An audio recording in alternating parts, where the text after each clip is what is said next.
Hello दोस्तों, क्या हाल चाल? सब बढ़िया है। आज हम Ampere's law and its application के बारे में बात करेंगे। इसके पिछले लेक्चर में हमने एम्पियर लॉ के दो फॉर्म पढ़े थे, एक आपका इंटीग्रल फॉर्म था और एक हमारा डिफरेंशियल फॉर्म था। तो अब हम अगर उसके स्टेटमेंट की बात करें तो इंटीग्रल फॉर्म ऑफ आपका एम्पियर्स लॉ था P dot D L is equal to, ये आपका लाइन इंटीग्रल है और ये बराबर किसके होगा, mu naught times of the I enclosed. ठीक है, ये आपका इंटीग्रल फॉर्म था, integral form of Ampere's law. ठीक है, ये आपका एम्पियर लॉ था।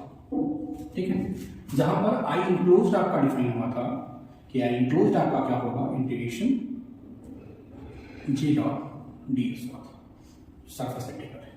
ठीक है, यहाँ पे जे आपका क्या था, करंट डेंसिटी थी और डी आपका सरफेस एरिया था। ठीक है, अगर इसके डिफरेंशियल फॉर्म की बात करें, ठीक है, इसका जो डिफरेंशियल फॉर्म आया था वो आपका आया था curl of B is equal to, ये आपका था mu naught times of the J के बराबर था। ठीक है, ये आपका क्या था भैया, आपके एम्पियर्स लॉ का डिफरेंशियल फॉर्म था, ध्यान रखिएगा ये। ठीक है, ये आपका ये इंटीग्रल फॉर्म था और ये आपका डिफरेंशियल फॉर्म था। ठीक है, अब इसके बाद हमने उसका एक एप्लीकेशन किया था पिछले लेक्चर में कि यूजिंग एम्पियर्स लॉ आपने क्या किया था, एक इनफाइनाइट वायर आपके पास था और उस इनफाइनाइट वायर की आपको निकालनी क्या थी भैया, मैग्नेटिक फील्ड आपको कैलकुलेट करनी थी यूजिंग एम्पियर्स लॉ। ठीक है, एम्पियर्स लॉ के हेल्प से जब हमने निकाला था कि अगर आपके पास क्या हो कि कोई एक इनफाइनाइट वायर हो, मैग्नेटिक फील्ड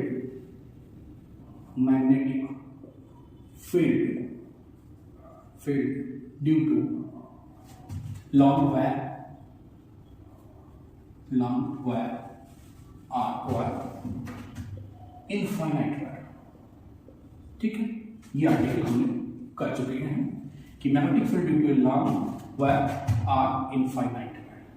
ठीक है, अगर आपने कहा क्या था कि अगर आपके पास एक लॉन्ग वायर है जिसमें आई करंट आपकी फ्लो हो रही है, तो इससे स्मॉल डिस्टेंस पर कोई पॉइंट आपका P है जहां पर आपको फील्ड बतानी थी, तो आपने कहा था कि आपकी जो फील्ड आएगी वो आपका किसके बराबर होगा भैया, mu naught upon 2 I upon R, ये आपका था।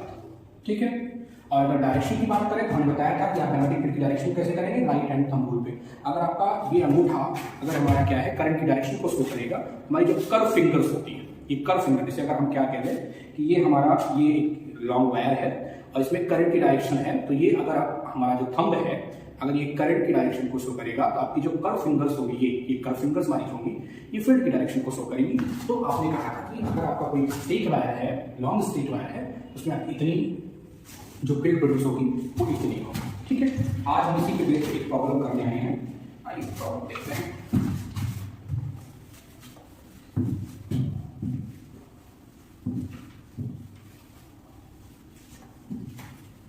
ये बहुत अच्छी और इम्पोर्टेंट प्रॉब्लम है, इसको थोड़ा सा आप देख लीजिए। ठीक है,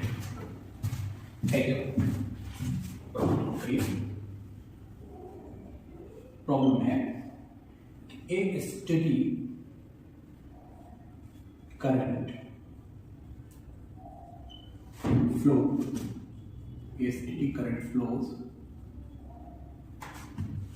down a long cylindrical wire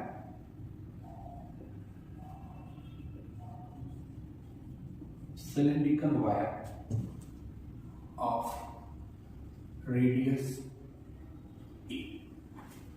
ठीक है, फिर क्या कह रहा है आपसे कि find the magnetic field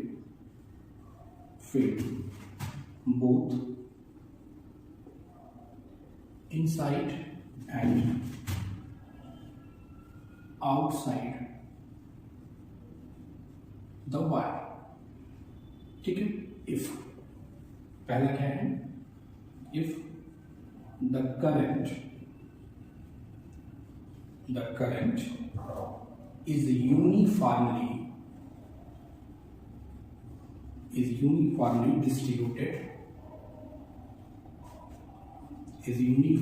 distributed over the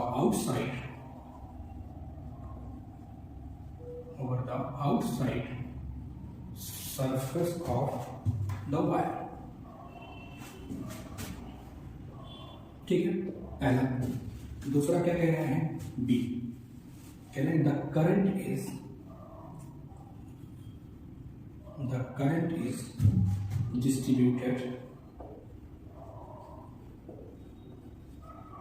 distributed in such a way that J is proportional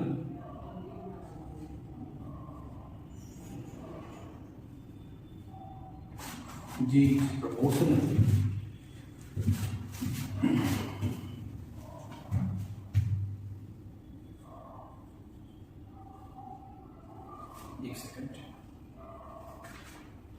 J is proportional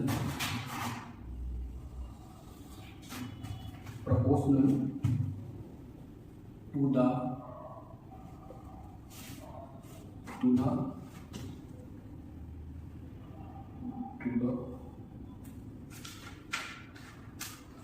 the R, और R यहाँ पे क्या है, R है the distance from the axis,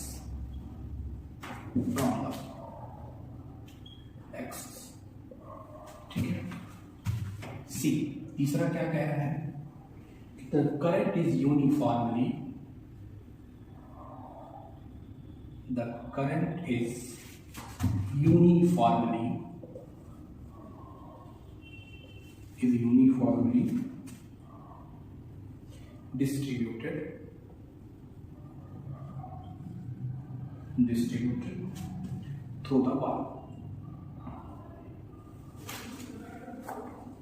distributed through the wire. ठीक है, ये आपकी प्रॉब्लम है, ध्यान से बात को समझिएगा। क्या है कि a steady current I flow down along the cylindrical wire of radius a. To find the magnitude field both inside and outside the wire if पहली कंडीशन है कि the current is uniformly distributed over the outside surface of the wire। ठीक है, कि पहला condition क्या है, उससे मुझे कह रहा है कि एक आपके पास सिलेंड्रिकल वायर है जिसका रेडियस a है, तो आपको इनसाइड और आउटसाइड मैग्नेटिक फील्ड फाइंड करनी है। कब, पहली शर्त है कि जब आपका करंट यूनिफॉर्मली डिस्ट्रीब्यूटेड हो over the outside of the surface of the wire. दूसरी कंडीशन क्या है कि जब आपका करंट इस प्रकार से डिस्ट्रीब्यूट हो कि आपकी जो करंट डेंसिटी हो वो आर के डायरेक्टली प्रोपोर्शनल हो, मतलब वेरिएबल हो। और तीसरी केस क्या है कि जब करंट डेंसिटी आपकी यूनिफॉर्म। ठीक है, तीन केस आपको डिस्कस करनी है। तो पहले केस की बात करते हैं, सॉल्यूशन देखिए आइए। केस नंबर 1 कह रहा है कि एक सिलेंड्रिकल वायर ले लीजिए। ये हमने एक सिलेंड्रिकल वायर ले लिया जिसका रेडियस कितना कह रहा है, ए।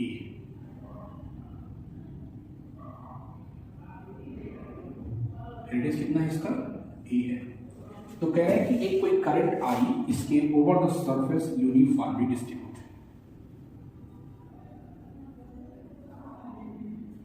I current is uniformly distribute. ठीक है, आपसे क्या कह रहा है कि आप इनसाइड और आउटसाइड में क्या बता दीजिए, हमें फील्ड बता दीजिए, मैग्नेटिक फील्ड कितनी होगी। ठीक है, तो पहले हम इनसाइड बात करते हैं। Magnetic field inside.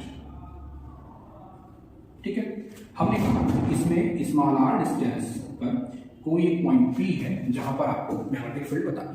ठीक है, तो यहां पर हम क्या करेंगे, यहां पर हमने एक कहा कि जो फील्ड है वो आर रेडियस में, एक एम्पियर हमने लूप बनाया आर रेडियस।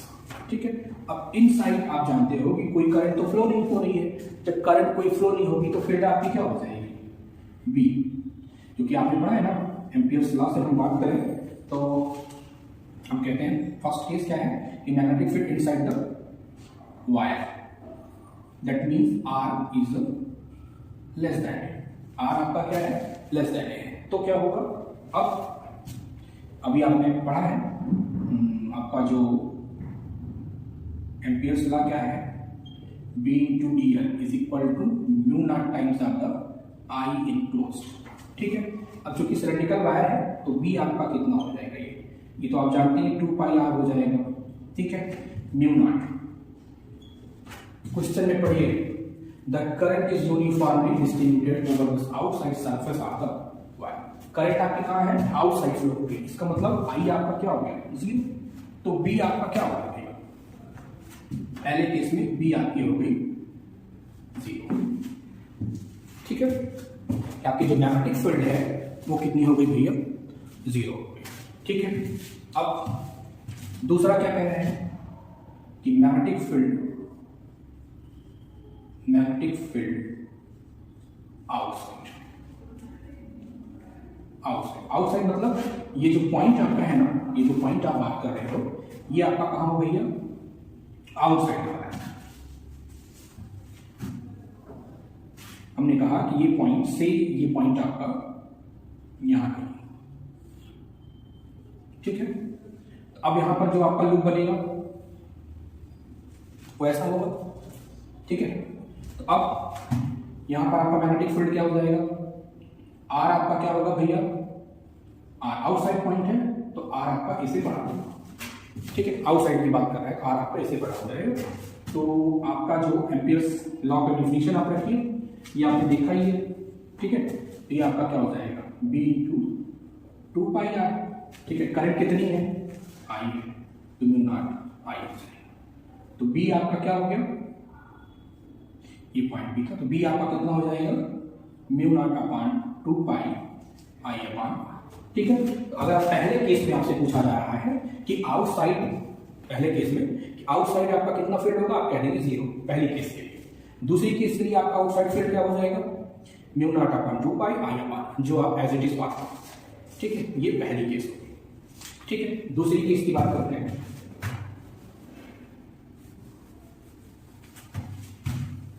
दूसरी केस आपसे क्या कह रहा है,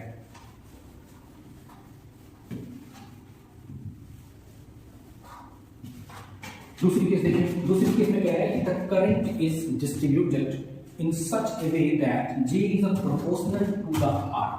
The distance R क्या है, the distance from the axis, ठीक है। आपसे क्या है, इस प्रकार से डिस्ट्रीब्यूट है कि आपका जो J है वो R पे डिपेंड कर रहा है, तो J क्या है, प्रोपोर्शनल टू R के, ठीक है। तो आप क्या करेंगे, J वही पहले बना लें, ये हमारे पास एक सिलेंडर, एक सिलेंड्रिकल ये वायर है, ठीक है, ये सिलेंड्रिकल वायर है जिसका रेडियस कितना कहा जा रहा है आपसे, ए, ठीक है। अब आपकी फील्ड, आप कह रहे हैं ना कि आपका जो डेंसिटी है मतलब करंट को इस प्रकार से डिस्ट्रीब्यूट की गई है कि आर पे डिपेंड करती है, मतलब वेरिएबल है। तो हमने कह दिया प्रोपोर्शनलिटी साइन को हटाया, एक कांस्टेंट यहां पर के हो गया, और डायरेक्शन क्या होगी, जेड, ठीक। अब तो आई क्लोज्ड निकाल दीजिए, ठीक है। क्योंकि अगर आपसे बात करेगा एम्पियर्स लॉ की बात करेंगे, एम्पियर्स लॉ में आपको आई क्लोज्ड पता होना चाहिए, आई क्लोज्ड पता होने के लिए के पता होना चाहिए। तो पहले आई क्लोज्ड निकालते हैं,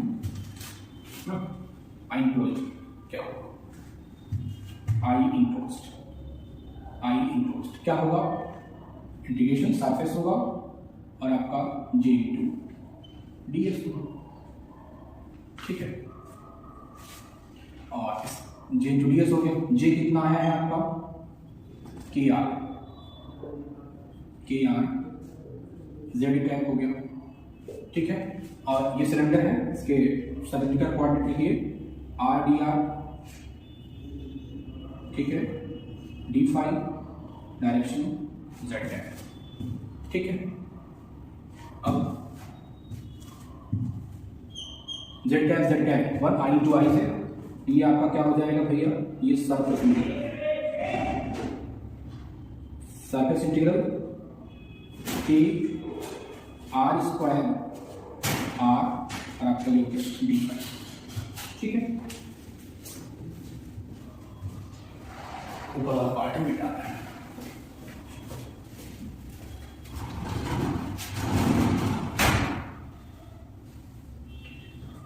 ठीक, कैलकुलेट करिए। अब लिमिट देखिए क्या होगा, ये सरफेस है तो आप जब आई इनक्लोज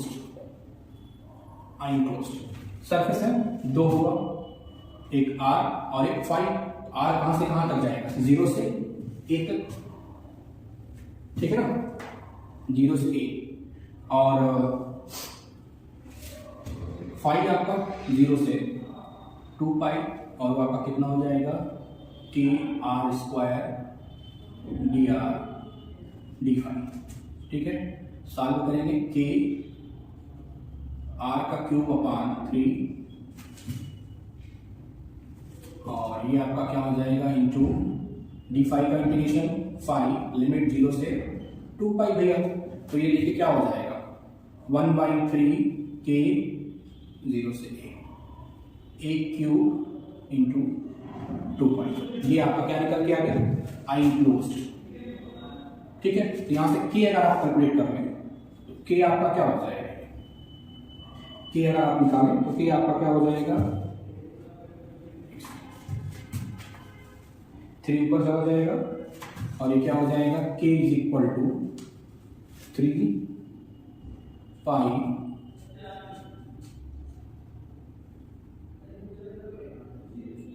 के 3i अपान 2 पाई a का क्यूब।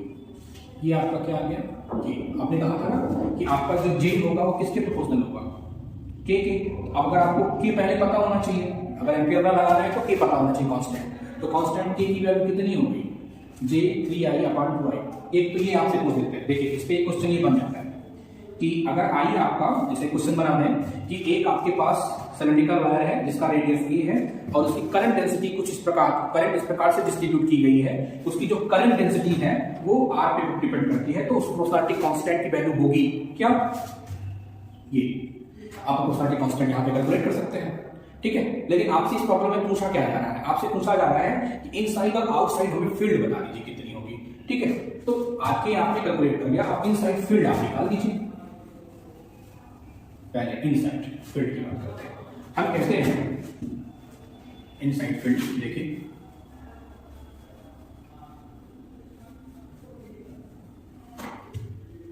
इनसाइड फील्ड हम कह रहे हैं कि यहां पर स्मॉल एक्सिस से स्मॉल आर डिस्टेंस पर कोई एक पॉइंट पी है जहां पर आपको फील्ड बतानी है, ठीक है। आपने क्या किया, एक यहां पर सर्कुलर लूप खींचा जिसका रेडियस कितना है भैया, स्मॉल आर, इसका रेडियस कितना है, स्मॉल आर। तो आपसे इनसाइड फील्ड पूछी जा रही है ना, मैग्नेटिक फील्ड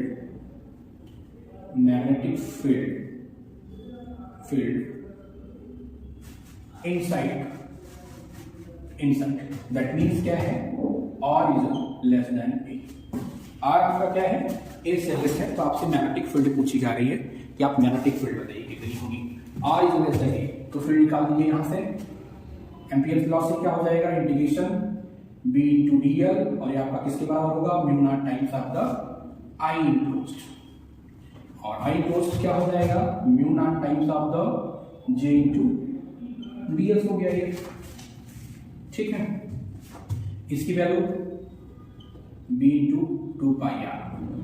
जे आपने निकाला है, जे क्या लिखा था आपने, J equal to K into R, और जेड कैप इसकी क्या थी, डायरेक्शन थी, ठीक है। तो यहां से आप निकाल दीजिए, तो ये हो जाएगा म्यू नॉट, क्लोज इंटीग्रल रहेगा जे क्या है भैया,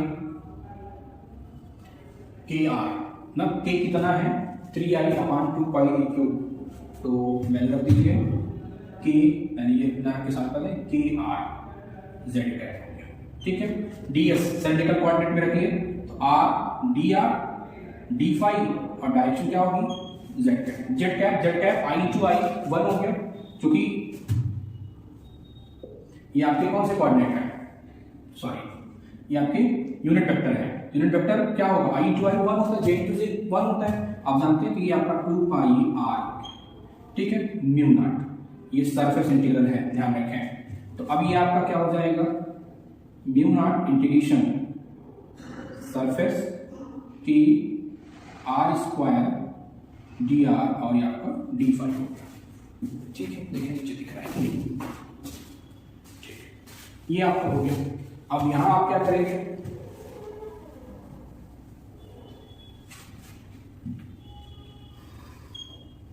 देखिए b डॉट 2 पाई आर, यहां देखिए सरफेस है, तो आप 0 से r, ठीक है, पहला, दूसरा 0 से 2 पाई, ठीक है, आपका हो गया k R square D R D phi. तो b डॉट 2 पाई आर क्या हो जाएगा, इंटीग्रेशन, छोड़िए हटा दीजिए इंटीग्रेशन, ठीक है, ये आपका क्या हो जाएगा, k आर स्क्वायर का करेंगे आर क्यूब अपान 3 लिमिट 0 से r, देखिए ठीक है, इसी कितना लिमिट रख ही दे रहे हैं, ठीक है, जब बढ़ा नहीं रहे, ये आपका क्या हो जाएगा आर क्यूब अपान 3, और ये आपका क्या हो गया 2 पाई हो जाएगा। k की वैल्यू आपने नोट किया है, k क्या आया है,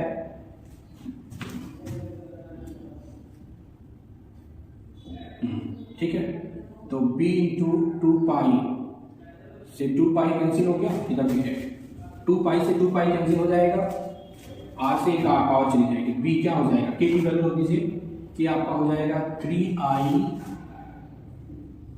3i upon 2 pi a cube, ठीक है, इंटू क्या हो जाएगा r स्क्वायर पाई 3, r 3 से 3 कैंसिल हो गया, आएगा कितना b आपका, b आपका हो गया आई आर स्क्वायर अपान 2 पाई ए का क्यूब, ये आपका b आ जाएगा,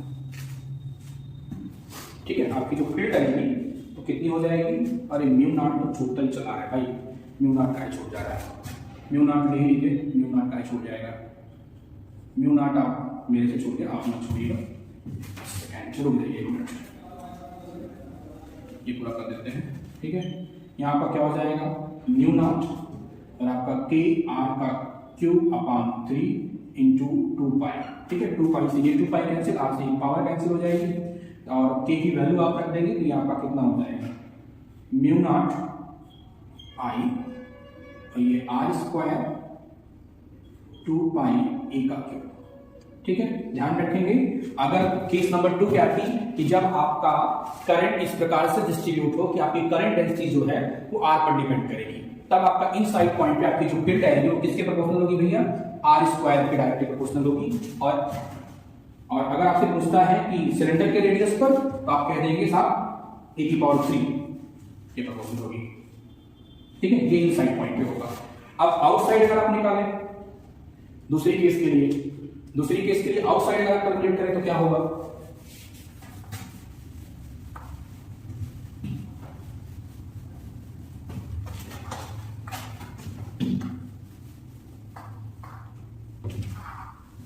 आउटसाइड पॉइंट मतलब आपका ये सिलेंड्रिकल वायर है, ठीक है,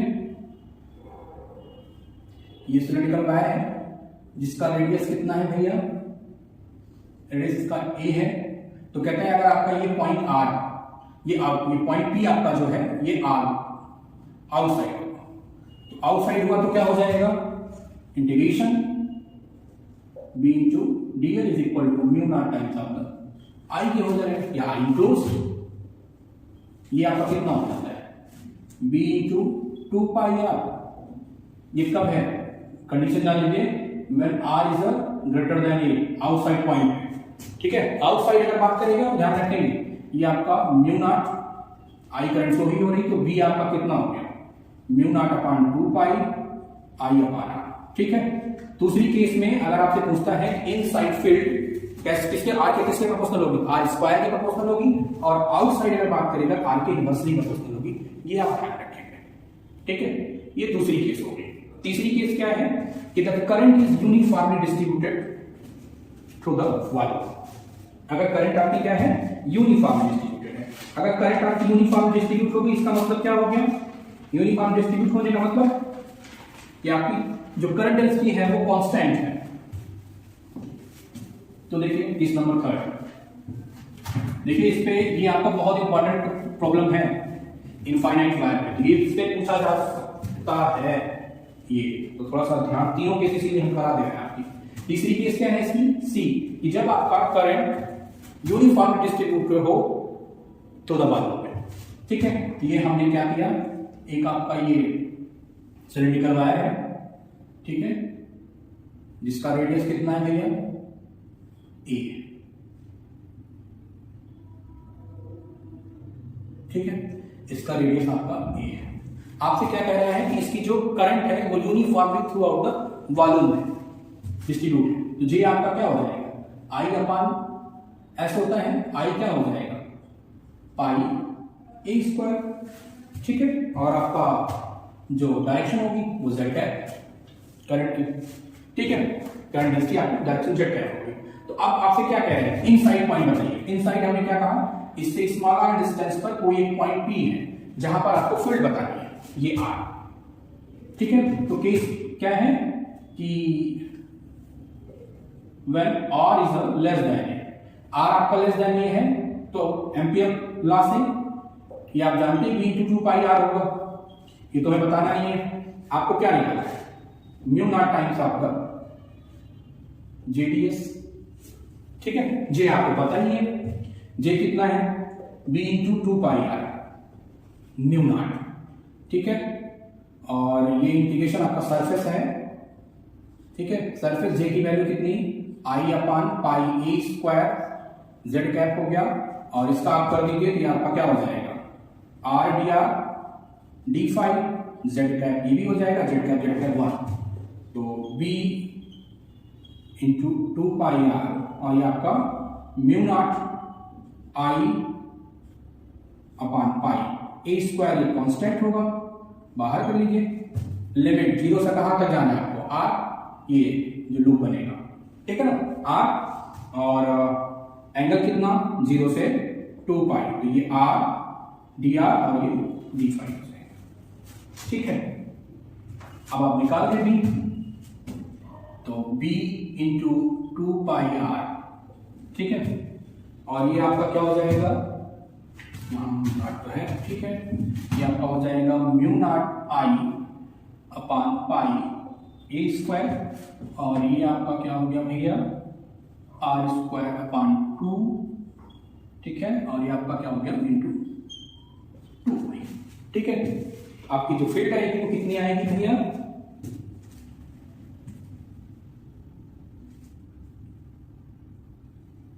हाँ देखिए, सी कैंसिल, 2 से ये 2 कैंसिल, तो बी आपका कितना आ जाएगा, mu naught I R upon 2 pi A square. Outside point पे आपकी फील्ड कितनी हो जाएगी, ये हो जाएगी, ठीक है।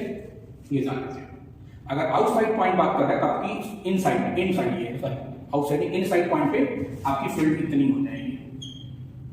Direction circle right hand thumb rule से आप निकालेंगे, उसमें कुछ नहीं है। और अगर आउटसाइड बात कर ले, मतलब आर आपका क्या हो जाए, ग्रेटर देन हो जाए, आर आपका ग्रेटर देन हो जाए तो आर मतलब यहां होगा, ठीक है, आर आपका यहां होगा, तो ये क्या हो जाएगा, B into 2 pi R, current आपका म्यू नॉट आई, तो कितना आ जाएगा भैया, बी आपका जो हो जाएगा ये mu naught upon 2 pi I upon R, ठीक है। तो ये प्रॉब्लम आप याद रखेंगे, ये प्रॉब्लम थी क्या, समझ लीजिए, आपसे कहा जा रहा था, एक आपके पास सिलिंड्रिकल वायर था, ठीक है, उसमें एक सिलिंड्रिकल वायर था जिसका रेडियस ये था, और उसके इनसाइड और आउटसाइड में आपको मैग्नेटिक फील्ड बतानी थी। करंट जब उसकी कंडीशन दी हुई थी, पहली कंडीशन थी कि जब आई आपका जो है वायर के सरफेस पे फ्लो हो तो आपकी इनसाइड आउटसाइड निकालना था। दूसरी कंडीशन उसकी थी कि जब आपकी करंट इस प्रकार से डिस्ट्रीब्यूट की गई हो कि उसका जो आपकी जो करंट डेंसिटी हो वो आर पर प्रोपोर्शनल डिपेंड करती हो, ठीक है। तीसरी केस क्या थी कि जब आई आपका यूनिफॉर्म डिस्ट्रीब्यूट था, ठीक है। तो तीनों केस के लिए आपने निकाल दिया है। ध्यान रखेंगे आउटसाइड जब भी बात करें तो आपका इतना ही आया है, तीनों केसेस में आपने देखा होगा वैल्यू इनसाइड पे बदली है, ठीक है ना। इनसाइड अगर आपने पहली केस में आपने कहा 0, दूसरी केस में कुछ और निकल रहा है, तीसरी केस में कुछ और, तो ये ध्यान रखेंगे। इस पे आपकी 3 प्रॉब्लम आपकी बन सकती है, और एक चौथी प्रॉब्लम आपको हमने जो बताई कि क्वेश्चन ऐसे ही पूछ लेंगे कि आपके पास एक सिलेंड्रिकल वायर है जिसका रेडियस a है, उसकी करंट इस प्रकार से डिस्ट्रीब्यूट की गई है कि आपका जो करंट डेंसिटी है वो r पे डिपेंड कर रही है, तब उस प्रोपोर्शनलिटी साइन की वैल्यू क्या होगी। तो ये चार क्वेश्चन आप याद रखेंगे, ठीक है, कर लेंगे तो अच्छा रहेगा आपके लिए। ये पूछी गई है, ठीक है। अब दूसरा एप्लीकेशन आपसे करने चल रहे हैं एम्पियर लॉ का।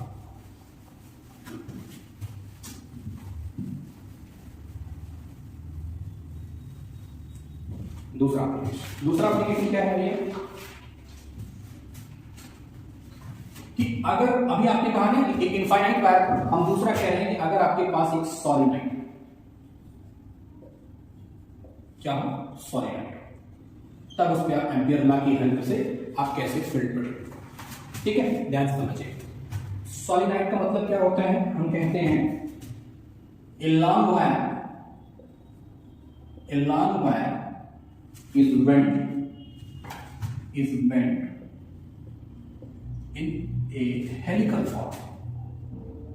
क्या होगा, जब किसी लॉन्ग वायर को आप हेलिकल फॉर्म में क्या करते हैं भैया, बेंड कर देते हैं, उसे हम सॉलिनॉइड कहते हैं, ठीक है। जैसे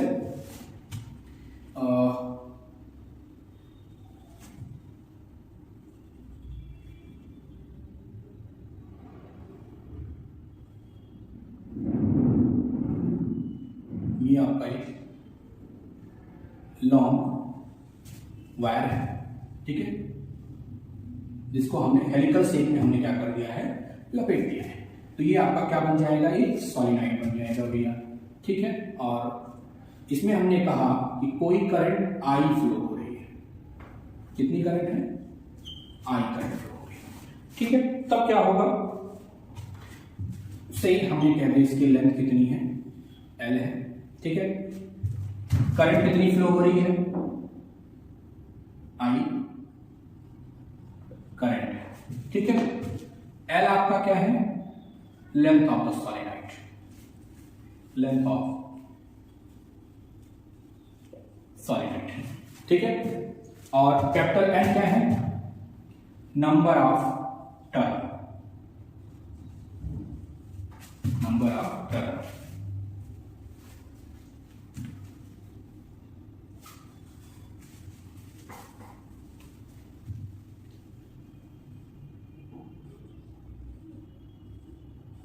नंबर ऑफ टर्न्स, ठीक है। स्मॉल एन यहां पर अगर आपको मिलता है तो ये कैपिटल एन अपॉन एल, मतलब number of loop per unit length,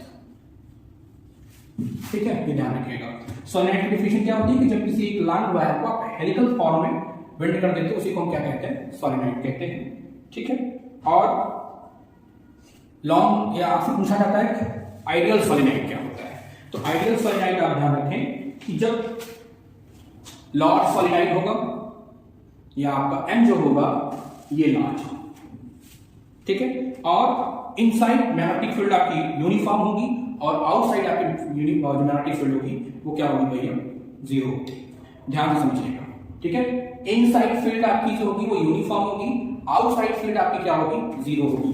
और अगर इनसाइड फील्ड हम कैलकुलेट करें, ठीक है, कैलकुलेट करते हैं तो जो बी की वैल्यू आती है कितनी होती है, mu naught N I inside, where small N capital N upon L होता है, ठीक है। आउटसाइड अगर आप बात करोगे फील्ड की तो वो कितनी हो जाती है, जीरो। ये आप याद रखें कि अगर आपके पास कोई एक लॉन्ग सॉलिनॉइड है, ठीक है, लॉन्ग सॉलिनॉइड अगर आपके पास है, उस लॉन्ग सॉलिनॉइड में इनसाइड अगर आप फील्ड बात करोगे तो आपकी यूनिफॉर्म होगी, आउटसाइड फील्ड आपकी क्या होगी, जीरो होती है, ठीक है। इसी पर एक बहुत अच्छा नंबर है, वही करते हैं सॉलिनॉइड।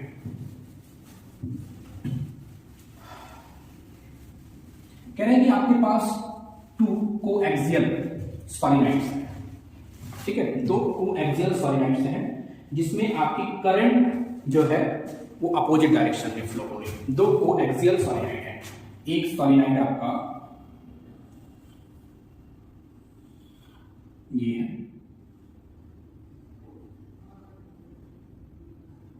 ठीक है,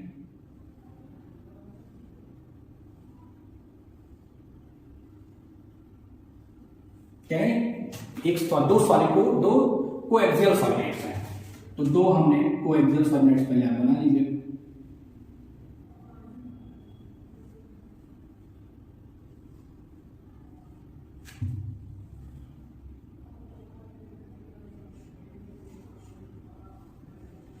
ये आपकी दो कोएक्सियल सॉलिनाइड्स हैं।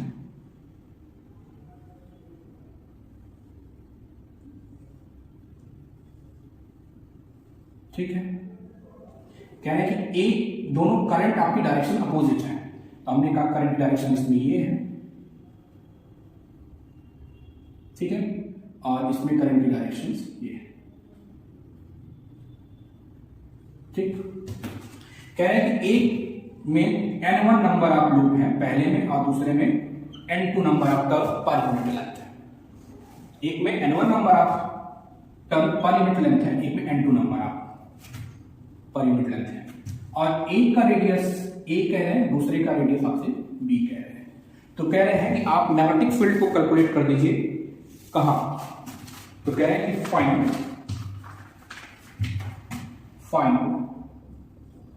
b in each of the three region।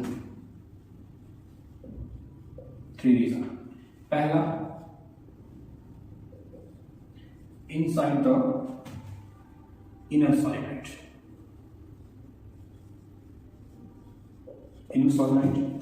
दूसरा between them, और तीसरा आउटसाइड। तीसरा आपका क्या है? आउटसाइड। ध्यान से हमारी बात को समझिएगा, क्वेश्चन बहुत आसान है। ठीक है, आपसे कहा क्या जा रहा है? आपसे कह रहे हैं कि दो आपके पास एक्सियल, दो कोएक्सियल सॉलिनॉइड्स हैं। ठीक है, दो कोएक्सियल आपके पास सिलेंड्रिकल सॉलिनॉइड है।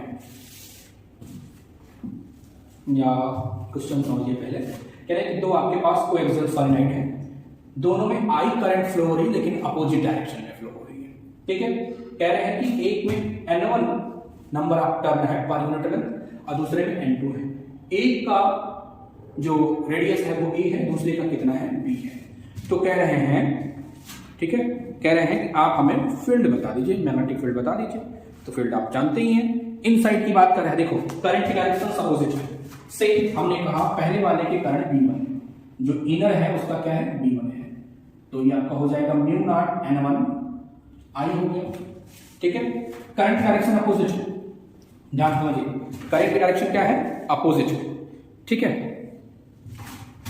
तो ये अब प्लस जेड डायरेक्शन में हो जाएगी, इनर पार्ट में प्लस, आउटर में माइनस जेड ना। क्योंकि डायरेक्शन देखो, करंट की डायरेक्शन देखिए, राइट हैंड थंब रूल से देखिए, तो आपका ये करंट डायरेक्शन होगी, कर्व फिंगर्स क्या हो जाएंगे? फील्ड हो जाएंगी। ये प्लस हो गया, और इधर करंट डायरेक्शन क्या होगी? ये कर्व फिंगर्स फील्ड हो जाएंगी, ये माइनस जेड हो गया।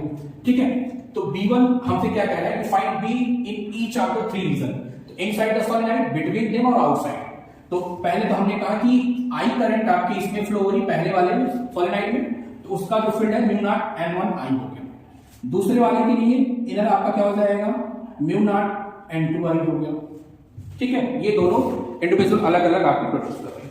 ठीक है, तो आपसे क्या कह रहा है कि inside the inner solenoid, inside inner कितना हो जाएगा? दोनों का रिजल्टेंट होगा, और दोनों का रिजल्टेंट क्या हो जाएगा?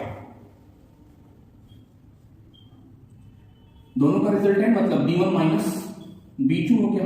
b1 कितना है? Mu not n1 i minus mu naught n2 i, और ये आपका क्या हो जाएगा?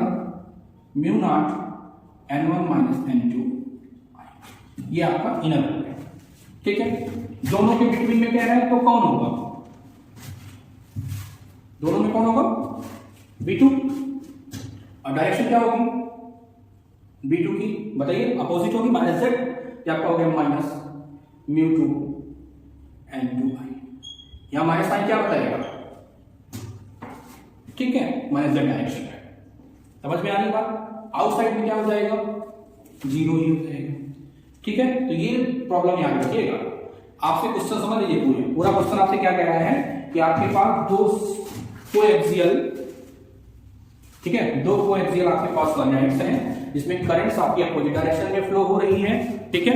और तब आपसे कह रहे हैं कि अगर इसमें एक में n1 नंबर ऑफ लूप है, दूसरे में n2 नंबर ऑफ लूप है, लूप मतलब टर्म, समझिए इसमें n1 number of term per unit length है, इसमें n2 number of term per unit length है। आपसे कह रहे हैं कि आप हमें इन 3 पॉइंट्स बता दें, inside the solid, between them और आउटसाइड। आउटसाइड तो आप जानते हैं कि सिलेंडर है, लॉन्ग सिलेंडर है, एक आइडियल सॉलिड के केस में क्या हो जाएगा, आइडियल सॉलिड के केस में आपने कहा फील्ड आपकी जीरो हो जाएगी आउटसाइड में, तो फिर कंफर्म हो गया, जीरो हो गया। आप इनर में बात करेगा तो दोनों का जो रिजल्टेंट होगा वो होगा, तो V1 की वजह से फील्ड आपकी ये हो गई, V2 की वजह से ये हो गई। राइट हैंड थंब रूल से आपने दोनों की डायरेक्शन देख ली, ठीक है, ये डायरेक्शन और आपका रिजल्टेंट ये आई, ठीक है। अब इसकी डायरेक्शन अगर आपसे पूछ ले क्या बताएंगे, तो राइट हैंड थंब रूल यहां भी लगा दीजिए, डायरेक्शन क्या हो जाएगी, z गैप, ठीक, ये आपका हो गया। अब बिटवीन देम की बात करेगा तो बिटवीन देम में कौन होगा, V2 ही तो होगा ये, ठीक है, तो ये आपकी होगी -V2, ठीक है भैया। अब इसमें एक प्रॉब्लम आपकी बचती है एम्पियर्स लॉ में, जब आपकी सीट इनफाइनाइट हो, ठीक है, सीट इनफाइनाइट हो, तब इसके बाद हम जो है इनफाइनाइट सीट की प्रॉब्लम करा के फिर आपको वेक्टर पोटेंशियल बनाएंगे, ठीक है। ये आपका पूरा चैप्टर खत्म हो जाए तब फिर हम देखते हैं कुछ क्वेश्चन का करेक्शन हम बना रहे हैं, जैसे एमबीएस में या आपके केबीएस में या आपके डिफरेंट के स्टेट्स के द्वारा ऑर्गेनाइज किए गए सेट्स एग्जाम जो होते हैं, स्टेट एलिजिबिलिटी टेस्ट, और अभी तो बिहार में भी बीटी होने जा रही है ना, तो उन सब के लिए भी आपको क्वेश्चन का एक सेट बना है, उसको हम यहाँ पर सॉल्व करेंगे आपसे, ठीक है। तो फिर बात करते हैं, थैंक यू।